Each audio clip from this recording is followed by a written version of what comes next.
At the reading of the will, my son shouted in front of everyone, "If that shrew gets a share, I'll give up mine." I stayed silent and smiled. He didn't know the fortune was worth $11 million. I'm glad to have you here. Follow my story until the end and comment the city you're watching from, so I can see how far my story has reached. The lawyer, Mr. Patterson, paused, his eyes darting nervously between Wesley and me. The room fell into an uncomfortable silence. I could feel the weight of everyone's stares, my daughter-in-law Diane's smug expression, my sister-in-law Barbara's pitying glance, even my grandchildren's confused faces. My hands trembled slightly in my lap, but I kept my composure, the way I always had for the past 50 years. "Please continue, Mr. Patterson," I said quietly. Wesley scoffed, leaning back in his chair. At 47, my son had grown to look remarkably like his father Frank, tall, broad-shouldered, with that same confident set to his jaw. But where Frank's confidence had been earned through decades of hard work, Wesley's came from entitlement. "Mom, let's not pretend," Wesley said, his voice dripping with condescension. "Dad built this company from nothing. You were just along for the ride." Diane nodded in agreement, her manicured hand resting possessively on Wesley's arm. "Frank always said business decisions should stay with those who understand business," she added, not even bothering to look at me. I swallowed the familiar hurt, the same pain I'd been swallowing for years. At 72, I'd grown accustomed to being dismissed, overlooked, treated as if my only contribution to our family had been birthing Wesley and supporting Frank. They never saw the nights I spent reviewing contracts when Frank was too exhausted, the client relationships I nurtured while hosting countless dinners, the careful financial decisions I guided Frank toward when his ambition outpaced his judgment. Mr. Patterson cleared his throat. "This is just a preliminary meeting," he reminded. "Everyone, the formal reading will take place next week when the full documentation is prepared." "What's there to prepare?" Wesley demanded. "Dad left the business to me, the house to Mom for her lifetime, and the rest split between us. We all know that's what he planned." I caught Mr. Patterson's eye, and something in his expression made me sit a little straighter. Frank and I had spoken privately many times in his final months, as the cancer slowly took him from us. During those quiet conversations, when medication lowered his guard, my husband had confessed many regrets, particularly about Wesley. "I indulged him too much," Frank had whispered one night, his hand gripping mine with surprising strength. "I thought I was showing him love, but I just taught him to expect everything handed to him. He'll learn," I had reassured him, though I hadn't believed it myself. Frank's eyes had been clearer that night than they'd been in weeks. "No, Mabel. Not unless something forces him to." Now, watching Wesley's entitled anger, I understood what Frank had meant. My son truly believed he deserved everything his father had built, without earning any of it. "The estate is more complex than you might think, Mr. Wesley," Mr. Patterson said carefully. "Your father made some significant changes in his final months." Wesley's head snapped up. "Changes? What changes?" I studied my folded hands, feeling a strange calm settle over me. Frank had never told me exactly what he'd planned, but he'd asked me to trust him one last time. "Wait and see, Mabel," he'd said, with that familiar twinkle in his eye that had first made me fall in love with him 50 years ago. "Just promise me you'll stand your ground when the time comes." "This is ridiculous," Wesley was saying now, standing up so abruptly his chair scraped loudly against the floor. "Whatever Dad did, I'll contest it if necessary. Mom has no head for business. She'd run the company into the ground in a month." "Wesley," I said softly, speaking up for the first time since his outburst. "Your father built Harrington Manufacturing. Over 45 years. Don't you think he had the right to decide what happened to it?" My son looked at me as if I'd suggested the earth was flat, and he decided to leave it to me, his son, his only child, the one who's worked beside him for 20 years, not to his housewife who can barely operate a smartphone. The casual cruelty stung, but I didn't flinch. Behind Wesley's bravado, I could see something new in his eyes. Fear. He'd been counting on this inheritance, perhaps more than I realized. As everyone filed out of the room, Diane paused by my chair, leaning down as if to embrace me, her voice a poisonous whisper in my ear. "Don't get any ideas, Mabel. Wesley is prepared to fight for what's rightfully his." I patted her hand gently. "We all get what we deserve in the end, dear." When I was finally alone with Mr. Patterson, he looked at me with concerned eyes. "Are you all right, Mrs. Harrington?" I nodded, a strange lightness filling my chest. Frank knew exactly what he was doing, didn't he? Mr. Patterson's professional facade cracked into a small smile. "Your husband was a very wise man, and he adored you more than you probably realize." As I gathered my purse to leave, I thought about the fortune that Wesley had no idea existed. The $11 million Frank had quietly amassed beyond the company's value, and what my husband had decided to do with it. Next week would change everything. And for the first time in decades, I found myself looking forward to the future. The week between meetings stretched endlessly. I spent most of it alone in the house that Frank and I had shared for 43 years, running my fingers along the familiar surfaces, remembering. We'd bought this place when Wesley was 4, a modest 3-bedroom that seemed enormous after our starter apartment. Frank had just secured his first major contract, and I'd recently abandoned my teaching career to support his growing business. "Temporary," he'd promised as I packed away my education degree. "Just until things stabilize." But things never quite stabilized enough for me to return to teaching. Instead, I became Harrington Manufacturing's unseen foundation, managing our home, raising Wesley, hosting clients, reviewing contracts after hours, all while Frank became the company's public face. I paused at the mantel, picking up a photo from Wesley's college graduation. Frank stood proudly beside him, both in matching suits, their posture identically confident. I stood slightly apart, smiling, but somehow separate. Even then, I could see the pattern forming, though I'd been powerless to stop it. The doorbell rang, startling me from my memories. Barbara stood on the porch, clutching a casserole dish. "Thought you might need some company," my sister-in-law said, brushing past me into the kitchen. Unlike Frank, who'd been warm and gregarious, Barbara had always been brutally direct. "You look terrible, Mabel." I touched my uncombed hair self-consciously. "I haven't been sleeping well." Barbara set down her dish and faced me squarely. "Wesley's been calling me. Says Frank might have changed the will, might have left you more than your fair share." She made air quotes around the last words.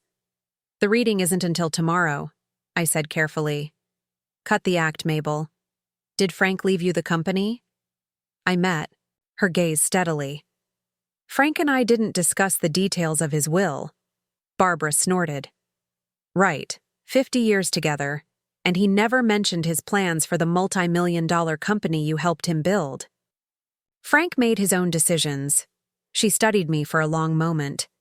"You know, I never understood you. You let Frank and Wesley walk all over you for decades. Even now, you're defending them." I turned away, busying myself with making tea. "You didn't live my life, Barbara." "No, thank God," she muttered. "I would have left Frank the first time he took credit for my work, which, from what I observed, was sometime around 1980. The kettle whistled, saving me from responding. As I poured hot water into mugs, Barbara continued, her voice softening slightly. "Do you remember when Wesley was about 12 and Frank got him that ridiculous racing bike?" I nodded, setting a mug in front of her. Wesley had begged for that bike for months, despite my concerns it was too advanced for him. "You told Frank it was dangerous. Frank bought it anyway. 3 weeks later, Wesley broke his arm." "That was a long time ago," I murmured. My point is, you were right. You were always right, Mabel. About Wesley, especially. You saw what Frank was creating with his indulgence. An entitled, spoiled man who never had to earn anything. I sank into a chair, suddenly exhausted. What do you want me to say, Barbara? That I failed as a mother? That I should have put my foot down more? Barbara reached across the table and gripped my hand, a rare gesture of affection from her. I want you to stop blaming yourself for Wesley's character. Frank made him what he is. Maybe you could have fought harder, but Frank would have just gone behind your back anyway. Tears pricked at my eyes. I did try, you know. When Wesley was in college, he got into trouble, drinking, failing classes. I wanted consequences. Frank just threw money at the problem, moved him to a different school. I remember, Barbara said grimly. And then Frank gave him a vice presidency straight out of college, despite him having 0 qualifications. I sighed, memories flooding back. Wesley's first year at the company, he lost a major client with his arrogance. Frank covered for him, told everyone it was a strategic decision. And now Wesley thinks he's entitled to run the company, Barbara concluded. He's worked there for 20 years, I pointed out. Worked? Barbara scoffed. He shows up late, leaves early, takes credit for his team's ideas, and spends more time on the golf course than in his office. Meanwhile, he and Diane are spending money like water. The new vacation house, the boat, private schools for the kids. I looked up sharply. How bad is it? Barbara hesitated. There are rumors, Mabel. Wesley's been leveraging his expected inheritance. They're in debt up to their eyeballs. This wasn't entirely surprising. Wesley and Diane had always lived beyond their means, and recently they'd been pressing Frank to formalize the succession plan, to put in writing what Wesley assumed was his birthright. Did Frank know? I asked quietly. Barbara nodded. Jim in accounting showed him some concerning transactions about 6 months ago. Wesley had been giving himself unauthorized bonuses, billing personal expenses to the company. 6 months ago, right around when Frank had started having those serious private conversations with me and Mr. Patterson. The timing suddenly made sense. After Barbara left, I went to Frank's study, a room I'd barely entered since his death. His presence was strongest here, in the leather chair worn to the shape of his body, the faint smell of his cologne still lingering. I ran my hand along his desk, remembering how many nights I'd brought him coffee as he worked late, how many times I'd given him my thoughts on a contract or a negotiation strategy. In the bottom drawer, I found a small leather journal I'd never seen before. Inside, in Frank's precise handwriting, was a letter addressed to me. My dearest Mabel, it began. If you're reading this, I've already gone, and you're wondering if you've spent your life being a doormat. The answer is yes and no. Yes, I took advantage of your generosity and brilliance too many times to count. No, it wasn't your fault. It was mine for being too proud to publicly acknowledge how much I needed you. The letter continued for pages. Frank's confession of how he'd realized too late the monster of entitlement he'd created in Wesley, how he'd watched our son manipulate and charm his way through life without developing any real substance. I can't undo the past, the letter concluded, but I can try to shape the future. Forgive me for the pain that's coming, but trust that it's necessary. Wesley needs to learn what you and I never taught him, that nothing valuable comes without earning. I'm trusting you to be stronger than I ever was. All my love, Frank. I closed the journal, my hands trembling. Tomorrow, I would discover exactly what Frank had planned, and why Wesley was so afraid. The morning before the final will reading, I decided to visit my grandchildren. Wesley and Diane had always controlled my access to them, scheduling our interactions, with the precision of international diplomats arranging peace talks. But today, I didn't call ahead. I simply drove to their sprawling Tudor-style home and rang the doorbell. The housekeeper, Maria, answered. her eyes widening at the sight of me. Mrs. Harrington, I didn't know you were coming today. Is Diane home? I asked, already knowing she would be at her weekly tennis lesson. No, ma'am, just the children. They're finishing breakfast. I smiled warmly. Perfect. I thought I'd surprise them. Maria hesitated, clearly uncertain whether to admit me without Diane's permission, but her respect for me as the family matriarch won out. She stepped aside. Emma and Jacob, 12 and 10, were sitting at the kitchen island, still in their pajamas despite it being nearly 10 o'clock. They looked up in surprise as I entered. Grandma? Emma said, her voice uncertain. Mom didn't say you were coming. It's a surprise visit, I explained, setting my purse down. I missed you both. Jacob, always the more affectionate of the two, slid off his stool and gave me a quick hug before retreating. Emma stayed where she was, watching me warily. Are your parents around? I asked casually, though I already knew the answer. Dad's at work, Jacob said. Mom's at tennis. I nodded, taking a seat at the island. How's school going? Emma shrugged. Fine. Did you finish that science project you were working on? The one about ecosystems? Emma's eyes widened slightly. You remember that? Of course I do, I said, gently. I remember everything you tell me. A flash of confusion crossed her face. But Mom said you don't really listen to us. That you're too distracted. My heart contracted painfully, but I kept my expression neutral. What else does your mom say about me? The children exchanged glances, a silent communication passing between them. You can tell me, I assured them. I won't be upset. Jacob bit his lip. She says you never really wanted Dad to be born, that you resented having to give up your job to raise him. The cruelty of the lie stole my breath for a moment. I had adored Wesley from the moment he was placed in my arms. Yes, I'd mourned my teaching career, but I'd never once regretted my son. And, Emma added hesitantly, she says you tried to convince Grandpa Frank not to let Dad work at the company because you were jealous of him.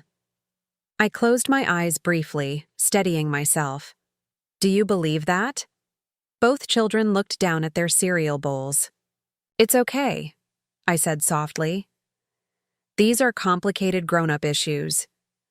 But I want you to know that I have always loved your father very much, and I love both of you more than anything. I spent the next hour really talking with my grandchildren, perhaps, for the first time.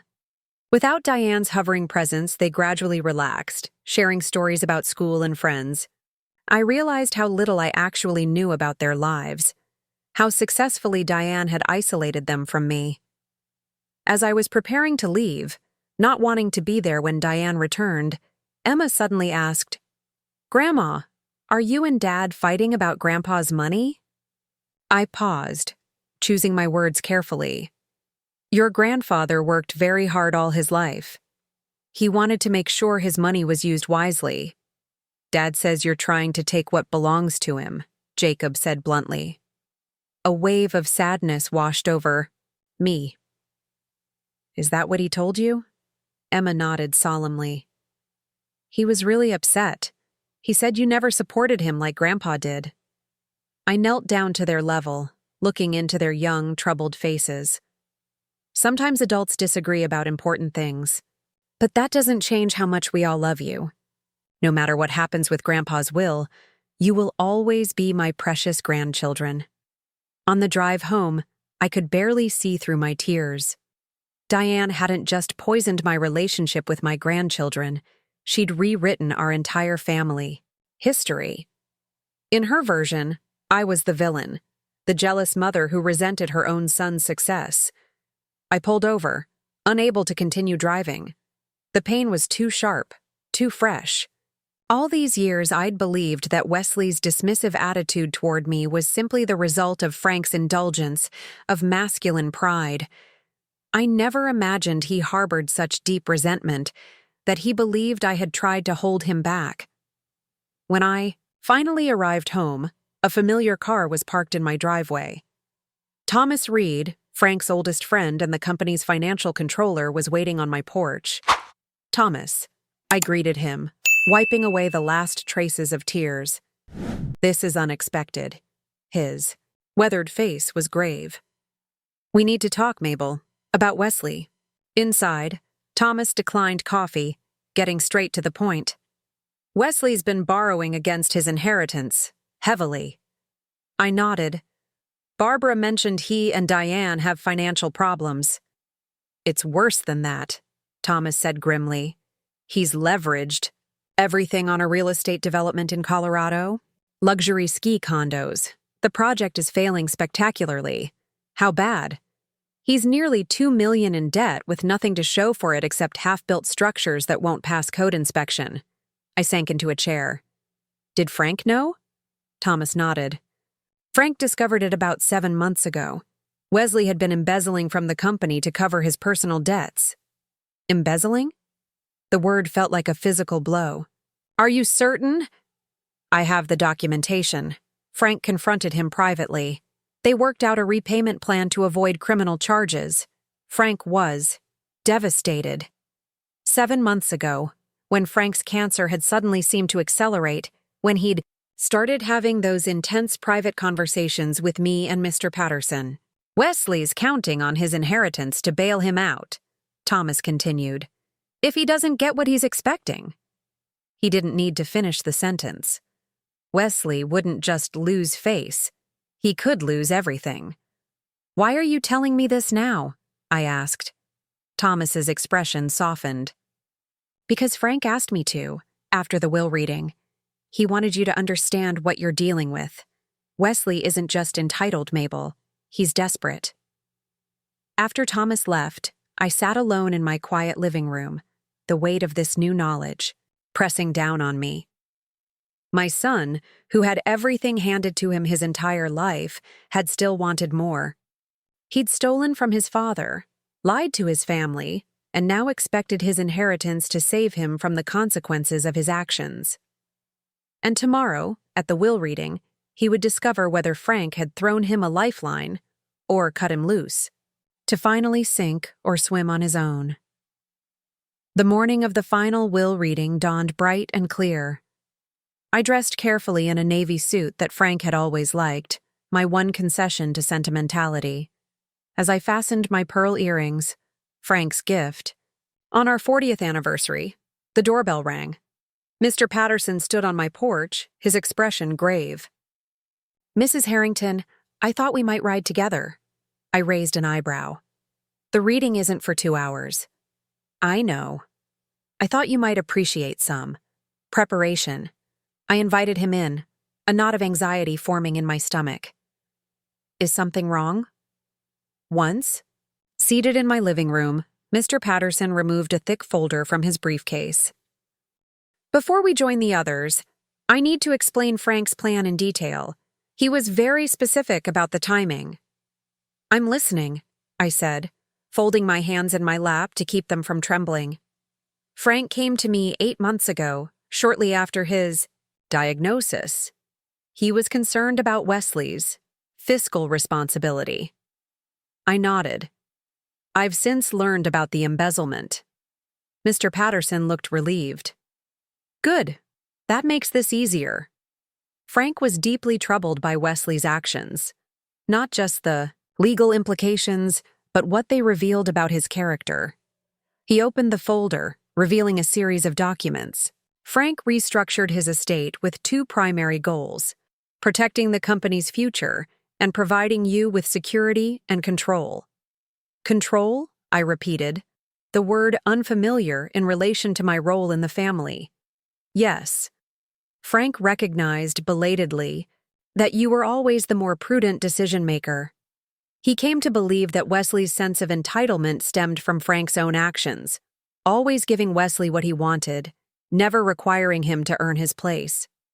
I felt a strange sense of validation hearing Frank's thoughts echoed by Mr. Patterson. For decades, I'd voiced these same concerns, only to be dismissed as overprotective or lacking business acumen. The will creates a trust, Mr. Patterson continued. All of Frank's assets, the company, the properties, the investments, will be held in this trust. You, Mabel, are the primary trustee. I stared at him. Me? Not Wesley? Not Wesley, he confirmed. Frank believed you would make decisions based on what's best for the family's long-term security, not just immediate gratification. My mind raced, trying to process this reversal of the roles I'd inhabited for 50 years. Wesley will contest it, I said finally. Frank anticipated that. Mr. Patterson's expression was grim, which is why he included some unusual provisions. He pulled out another document, this one marked with several highlighted sections. If Wesley contests the will, he forfeits everything. No exceptions. Everything? My voice was barely audible. Everything. His position at the company, his inheritance, even the house they live in, which is technically owned by Harrington Manufacturing. I stood up, suddenly needing to move. This seems extreme. Frank was protecting the company. And you, Mr. Patterson said. He knew Wesley would try to bully you into giving him control. This was his way of ensuring that couldn't happen.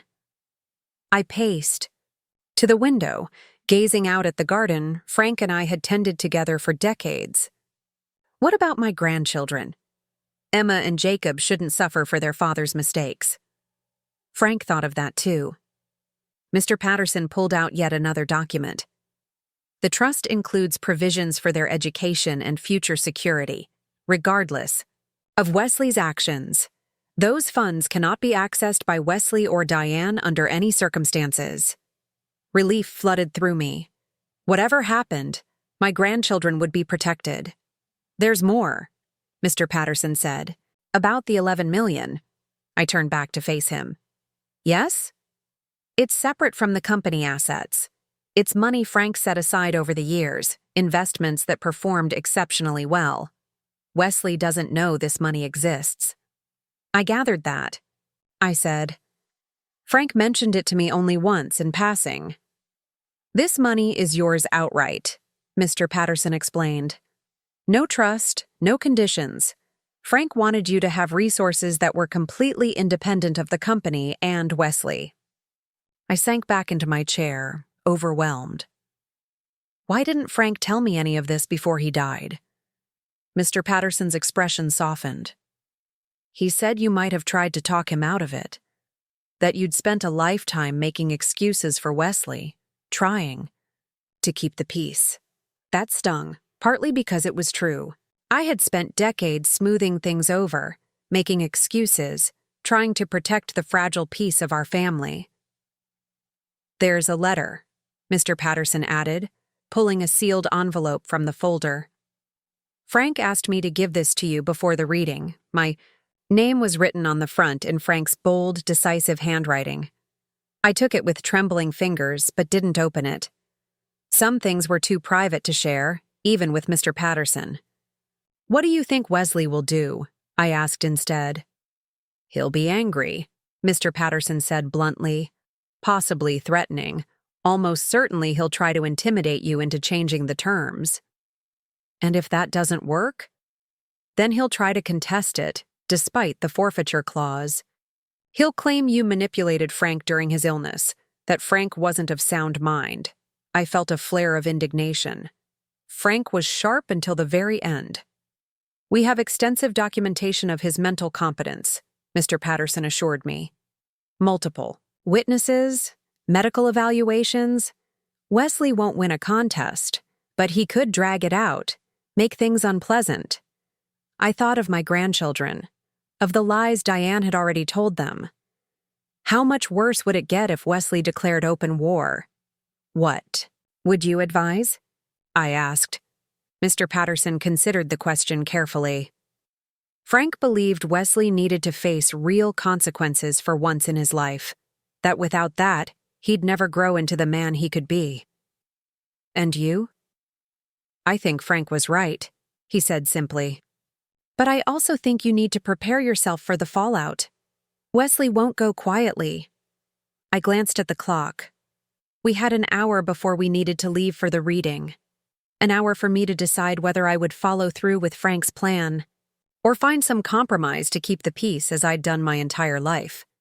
"I'd like a few minutes alone if you don't mind," I said. After Mr. Patterson stepped outside, I opened Frank's letter with unsteady hands. His familiar handwriting blurred as tears filled my eyes. "My dearest Mabel," it began. "By now, Patterson has explained everything. You're probably wondering if I've lost my mind, putting you in this position. The truth is, I finally found it. For 50 years, you've been the backbone of this family, the quiet strength I relied on, but rarely acknowledged. Publicly, I took advantage of your generosity, your willingness to step back and let me shine. I failed Wesley even more profoundly. I gave him everything except what he truly needed: boundaries, consequences, the chance to earn his own success. Now he's a man who takes what he wants without thought for others, who believes he's entitled to the fruits of other people's labor. I can't undo the past, but I can try to shape the future. Wesley needs to learn what I never taught him, and you need to claim the authority you've earned through a lifetime of wisdom and sacrifice. It won't be easy. He'll fight, he'll rage, he'll try every manipulation he's ever learned. But Mabel, my love, you are stronger than you know. You've always been the true power in our family. It's time for everyone else to recognize it too. All my love, now and always, Frank." I folded the letter carefully, pressing it to my heart. Then I dried my tears, reapplied my lipstick, and went to tell Mr. Patterson I was ready. Frank was right. It was time to stop making excuses, time to stop smoothing things over. For Wesley's sake as much as my own, it was time to stand firm. The conference room at Patterson & Associates was filled to capacity. Wesley and Diane sat directly across from me, both dressed impeccably. Wesley in a charcoal suit that matched his stormy expression, Diane in a cream-colored dress that probably cost more than most people's monthly salary. Barbara sat beside me, her presence a silent show of support. Various extended family members and company executives lined the walls, their curious gazes darting between Wesley and me. Wesley leaned across the table. "You look pleased with yourself, Mom," he said quietly, his voice pitched so only I could hear. "Did you and Dad cook something up during his last days?" I met his gaze steadily. "Your father was of sound mind until the end, Wesley." His eyes narrowed. "We'll see about that." Mr. Patterson entered the room, accompanied by 2 associates, carrying stacks of documents. He nodded solemnly to the assembled group. "Thank you all for coming. We're here for the formal reading of Franklin Harrington's last will and testament. Before we begin, I want to clarify that Mr. Harrington revised his will 7 months ago, with multiple witnesses present, including his physician who attested to his mental competence." Wesley shifted in his chair, the first flicker of uncertainty crossing his face. Mr. Patterson adjusted his glasses and began reading the formal legal preamble. I barely heard the words, focusing instead on my son's face. Despite everything I'd learned, despite his cruelty and poor choices, my heart ached for what was coming. No mother wants to see her child suffer, even when that suffering is necessary. "Now to the disposition of assets," Mr. Patterson said, his voice cutting through my thoughts. "Franklin Harrington established the Harrington Family Trust, into which all company assets, properties, and investments have been placed." Wesley nodded impatiently. This much he had expected. "The trustee of this trust, with full authority over all business decisions, distributions, and management, is Mabel Eleanor Harrington." A shocked murmur rippled through the room. Wesley's face drained of color. "That's impossible," he said, his voice dangerously quiet. "There must be some mistake." "There's no mistake," Mr. Patterson said firmly. "Mrs. Harrington has sole authority as trustee." Diane gripped Wesley's arm. "What about Wesley?" "He's the only child, the heir." "Wesley James Harrington," Mr. Patterson continued, will retain his position as Vice President of Operations, reporting directly to the Board of Directors, which will be chaired by Mrs. Harrington. Wesley's face had transformed from shock to fury. This is ridiculous. My mother knows nothing about running a company. Dad built that business. I worked alongside him for 20 years, and now you're telling me she's in charge? Your father's decision was quite clear, Mr. Patterson said calmly. My father was dying. Wesley snapped. He wasn't thinking clearly. Mom obviously manipulated him when he was vulnerable. I flinched at the accusation, but kept my composure. Wesley, please, no! He slammed his hand on the table. I will not let you steal what's rightfully mine. I'll contest this. I'll fight it with everything I have. Mr. Patterson cleared his throat. Before you make that decision, Mr. Harrington, you should be aware of the contest clause. The what? Wesley demanded. If any beneficiary contests this will or attempts to interfere with the administration of the trust, they forfeit all benefits, completely and irrevocably. Wesley laughed, incredulously. You're bluffing. Mr. Patterson silently passed him the relevant document. I watched as Wesley scanned it, his expression shifting from disbelief to horror. This is insane, he whispered. He's disinheriting me if I object to this. This travesty? Not disinheriting, Mr. Patterson corrected. The trust provides for your continued employment and a generous annual distribution, provided you fulfill your professional obligations satisfactorily. But yes, if you contest the will, you forfeit everything, including your position at the EU company. Wesley turned to me, his eyes blazing. You did this. You turned him against me. I shook my head sadly. No, Wesley. Your actions did that. Confusion flickered across his face. Your father knew about the embezzlement, I said quietly. He knew about the failed real estate venture, the $2 million in debt, all of it. Wesley paled further, his gaze darting around the room. Some of ye. The executives shifted uncomfortably, clearly hearing this information for the first time. That's a lie, he hissed. Thomas Reed provided him with the documentation, I continued, my voice steady despite my breaking heart. Your father protected you from criminal charges, but he couldn't ignore what it revealed about your character. Diane was looking at Wesley with growing alarm. What is she talking about? What embezzlement? Wesley ignored her, focusing his rage on me. You had no right to discuss my personal business in front of everyone. These are the people whose jobs you put at risk, I replied. The company that's been supporting your lifestyle could have faced serious repercussions from your actions. Enough, Wesley stood abruptly. I won't sit here and be lectured by a woman who's never worked a day in her life. Dad built that company. I helped it grow. You have no right to any of it, Mr. Patterson interjected. There's more to the will that you need to hear, Mr. Harrington. Wesley waved dismissively. I don't care.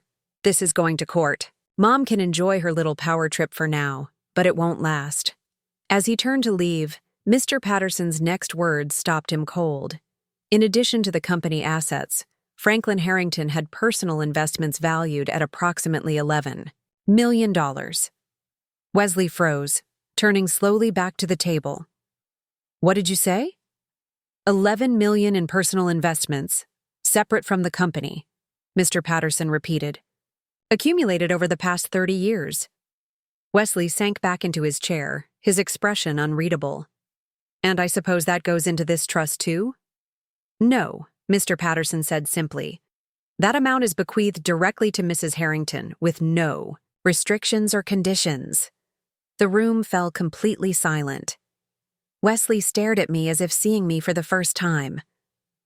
$11 million, he said flatly. Dad left you $11 million. Outright. I nodded, maintaining my composure, even as my heart raced. He did, Wesley laughed, a harsh, ugly sound. All these years, you played the humble housewife, the supportive spouse who sacrificed everything for Dad's career, and all along, you were just waiting to take control. That's not true, I said quietly. I never wanted this, Wesley. I only wanted our family to be whole. Our family? He spat. There is no family anymore. You've seen to that.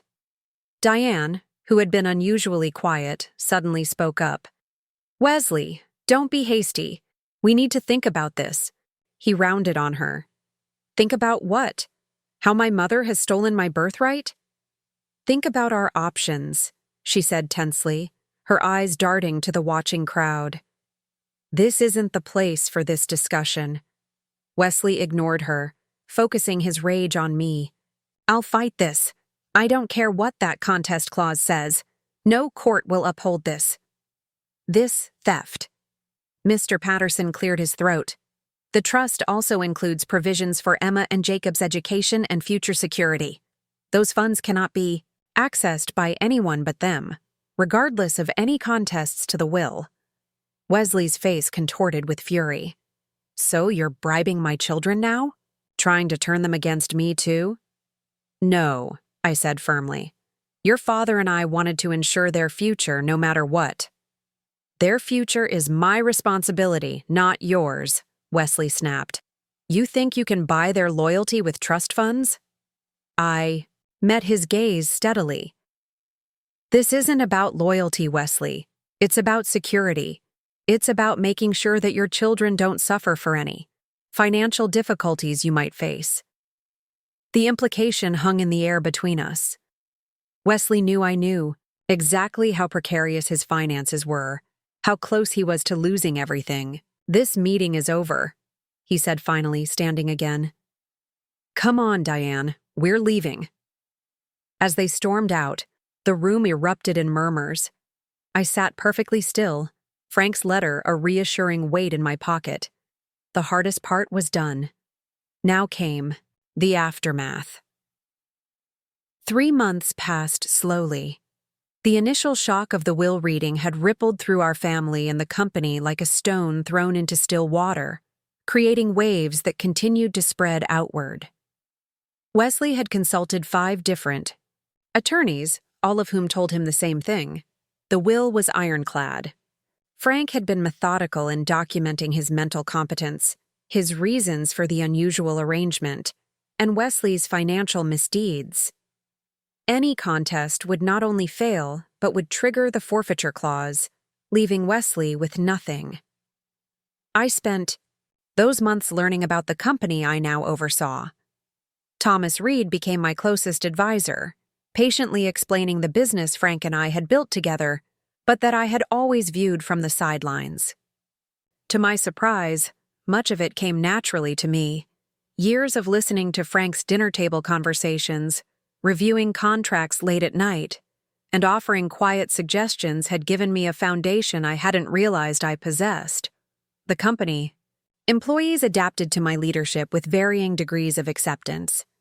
Some were openly skeptical, others cautiously supportive. I made no dramatic changes, focusing instead on steady, thoughtful management, exactly what Frank would have wanted. Wesley had been conspicuously absent from both the office and family gatherings. According to Barbara, who somehow always knew everything, he and Diane were reassessing their options, which I suspected meant they were desperately trying to figure out how to manage their crushing debt without the windfall they'd been counting on. I hadn't seen my grandchildren since. That day in their kitchen, the silence from them was the most painful part of this entire ordeal. On a crisp autumn morning, I was reviewing quarterly reports in Frank's old home office, my office now, when the doorbell rang. I wasn't expecting visitors. Opening the front. Daughter! I found Wesley standing on the porch, alone.